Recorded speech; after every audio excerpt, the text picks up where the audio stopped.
Cricket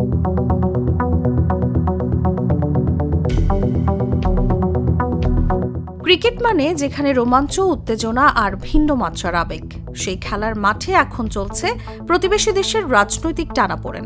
Bharat পাকিস্তানের পর এবার সম্পর্কের বৈরিতার ছাপ ফুটে উঠেছে ভারত বাংলাদেশের। গেল ১.৫ বছরে সংখ্যালঘু নির্যাতনের অভিযোগ, দূতাবাসের নিরাপত্তার মতো নানা ইস্যুতে বাংলাদেশ ভারত দুই দেশের মধ্যে কূটনৈতিক সম্পর্কের যথেষ্ট অবনতি হয়েছে। এবার সেই টানাপোড়েন স্পষ্ট ফুটে উঠল খেলার মাঠে। দুই দেশের মানুষের মধ্যে পরস্পর বিরোধী যে চাপা বিদ্বেষ ছিল তা প্রকাশ্যে আসতে শুরু করে ২০২৪-এর ৫ই আগস্টের পর থেকে। দুই দেশের মধ্যকার কূটনৈতিক সম্পর্কে অবনতি হলেও ক্রিকেটীয় সম্পর্কে এতদিন তার সরাসরি প্রভাব পড়েনি। যদিও ২০১৫ বিশ্বকাপের ভারত বাংলাদেশ ম্যাচের পর থেকেই দুই দেশের ভক্ত সমর্থকদের মধ্যে মাঠের বাইরের লড়াইয়ের তীব্রতাটা দিন দিন শুধু বেড়েছেই। সেই লড়াই যে শুধু সোশ্যাল মিডিয়ায় ট্রল বা মিমের মধ্যে সীমাবদ্ধ ছিল তা নয়। অনেক সময়ই মূলধারার গণমাধ্যম অন্য দেশের ক্রিকেট টিমকে হেয় করে বানিয়েছে মওকা, জাতীয় টিভি বিজ্ঞাপন বা পত্রিকায় ছাপিয়েছে মুস্তাফিজ কাটারের মতো আপত্তিকর গ্রাফিক্স। তবে এতদিন কিছুটা ইঙ্গিতপূর্ণভাবে অন্য দেশের ক্রিকেটের সমালোচনা হলেও দুই বোর্ডের এবারের সিদ্ধান্তের পর ক্রিকেটীয় বিবেচনাকে পুরোপুরি সরিয়ে দিয়ে রাজনৈতিক প্রেক্ষাপটকে প্রাধান্য দিচ্ছেন ভক্ত সমর্থকরা।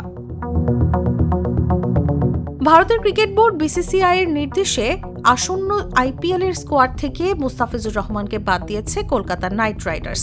এই সিদ্ধান্তে বিসিসিআই এর সঙ্গে বাংলাদেশ ক্রিকেট বোর্ডের সম্পর্ক তলানিতে নেমে এসেছে। বিষয়টি নিয়ে ক্ষোভ প্রকাশ করেছেন অন্তর্বর্তী সরকারের ক্রীড়া উপদেষ্টা আসিফ নজরুলও। এমনকি আইপিএল সম্প্রচারে নিষেধাজ্ঞা দিয়েছে বাংলাদেশ সরকার। বিসিবি ২০২৬ টি-20 বিশ্বকাপে বাংলাদেশের ম্যাচগুলো ভারত থেকে শ্রীলঙ্কায় সরিয়ে নেওয়ার জন্য আইসিসিকে অনুরোধ জানিয়েছে।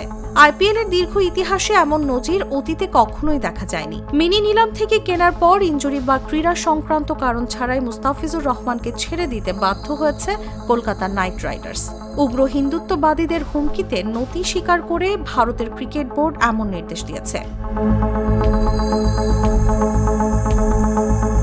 মুস্তাফিজুর রহমানকে কেকেআর থেকে বাদ দেওয়ার নির্দেশনার সমালোচনা করেছেন ভারতের সাংসদ সহ ক্রিকেট সংশ্লিষ্ট অনেকেই। একইভাবে বাংলাদেশের পক্ষ থেকেও ভারতে বিশ্বকাপ খেলতে না যাওয়ার মতো সিদ্ধান্ত অনেকটাই অতিরিক্ত হার্ডলাইন অ্যাপ্রোচ হয়েছে বলে মনে করেন ক্রিকেটের সঙ্গে জড়িত অনেকে।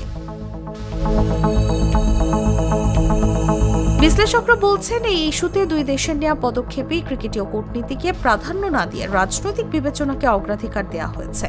তবে মুস্তাফিজুর রহমানকে আইপিএলে রাখা ও পরবর্তীতে দল থেকে বাদ দেওয়ার নির্দেশনাকে কেন্দ্র করে বিসিসিআই কেন এমন হঠকারী সিদ্ধান্ত নিয়েছে তা নিয়ে ধোঁয়াশা রয়েই গেছে। নিউজ ডেস্ক, জাগো নিউজ।